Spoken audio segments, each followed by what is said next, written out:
Dalawang araw bago ang Pasko, lalo pang dagsa sa PITX ang mga uuwi sa probinsya. Karamihan ng biyahe ay fully booked na, kaya kanya-kanyang diskarte ang ilan. Nakatutok doon live si Ian Cruz. Ian? Mel, talagang kahit gabi na, nakikita nyo naman talagang dagsa pa rin ang ating mga kababayang pasahero dito sa PITX. At sa araw na ito lamang, Mel, as of 6 p.m., nasa 172,000 na ang mga pasaherong dumaan dito sa PITX, dalawang araw bago ang Pasko.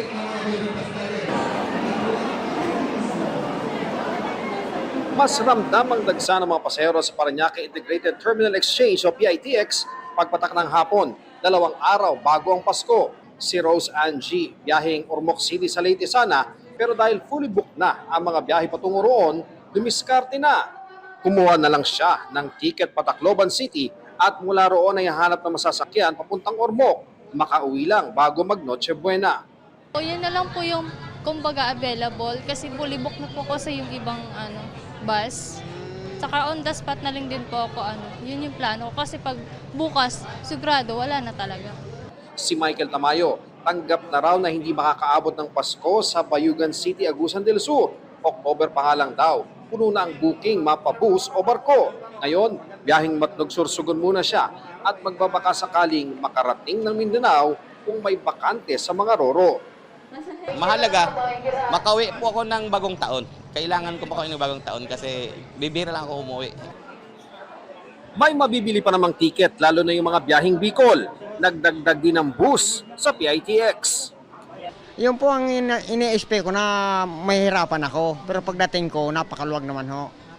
Po, wala pang 20 minutes nagkaroon ako ng ticket. Naasahan po natin na 23 po ang pinakamaraming mga babiyahe dahil ito na po yung last day bago po yung start ng ating Christmas holiday. 190,000 to 200,000 po nakita natin for today.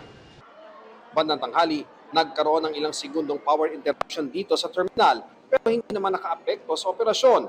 Wala December 19 hanggang kahapon, kulang 800,000 pasahero na ang dumaan dito sa PITX. Sa Marikina naman, higit 200 ang mga pasahero ang stranded sa BF City Terminal dahil sa delayed na mga bus papuntang Leyte at Roa City sa Visayas. Ayon sa dispatcher na si Roger Milares, sobrang dami ng mga bus at private vehicle na gumagamit ngayon ng Roro vessels mula Katiklan papuntang Batangas Port, kaya naiipit ang mga bus. Ang ilan nga raw, kahapon umalis ng alas 7 ng umaga, pero ngayong hapon lang nakarating ng Katiklan Port. Sobra-sobra ang dami ng mga bus, hindi kaya ng barko, isakay lahat. Kaya nga kakadili. Ang ilan sa mga pasahero, kahapon pa naririto at naghihintay ng kanilang mga bus pauwi ng probinsya.